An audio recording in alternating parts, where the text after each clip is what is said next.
నమస్తే. సుప్రభాతం official channel ప్రేక్షక దేవుళ్ళందరికీ కూడా స్వాగతం, శుభస్వాగతం.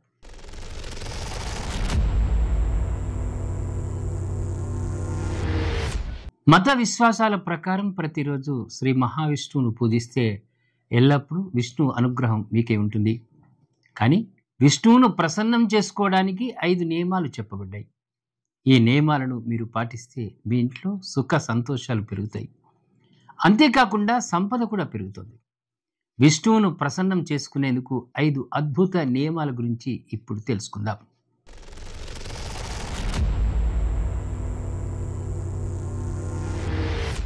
విష్ణువును విశ్వాసానికి సంరక్షకుడిగా చెప్తారు.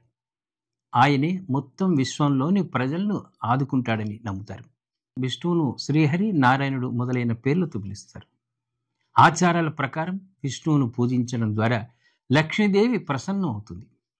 లక్ష్మీదేవి అనుగ్రహం వల్ల ఇంట్లో ఎప్పుడు డబ్బుకు లోటు ఉండదని చెప్తారు. అలాగే ఆర్థిక పరిస్థితి కూడా మెరుగుపడుతుంది. మత విశ్వాసాల ప్రకారం ప్రతిరోజు ఉదయం నిద్రలేచి స్నానం చేసి విష్ణువును పూజించండి. విష్ణు పారాయణం చేసే ముందు విష్ణువు విగ్రహం లేదా ప్రతిమ ముందు నెయ్యి దీపం వెలిగించి ఆవాహనం చేయండి. సహృదయంతో అన్ని ఆచారాలతో పూజ చేయండి. విష్ణువును పూజించడం వల్ల ఆర్థిక సమస్యలు తొలగిపోతాయని నమ్ముతారు. విష్ణువును ప్రసన్నం చేసుకోవడానికి పూజ చేసే సమయంలో పసుపు బట్టలు, ఎరుపు రంగు దుస్తులు ధరించాలి. పసుపు, ఎరుపు బట్టలు ధరించి పూజించే వ్యక్తి విష్ణువును ప్రసన్నం చేసుకుంటాడని నమ్ముతారు. ఎందుకంటే ఎరుపు, పసుపు రంగులు విష్ణువుకు ఇష్టమైన రంగులు.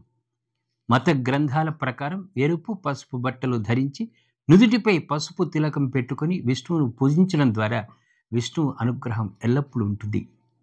విష్ణువు అనుగ్రహం పొందటానికి అరటి చెట్టు ముందు నెయ్యి దీపం వెలిగించి విష్ణువును స్తుతించండి. ఇలా చేయడం వల్ల భగవంతుడి అనుగ్రహం మీపై ఉంటుంది. అంతేకాకుండా ఇంట్లో ఆర్థిక సమస్యలు కూడా తొలగిపోతాయి.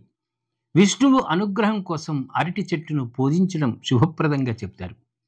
విష్ణువును పూజిస్తే లక్ష్మీదేవి కృపకు పాత్రులవుతారని హిందూ పురాణాల్లో చెప్పబడింది.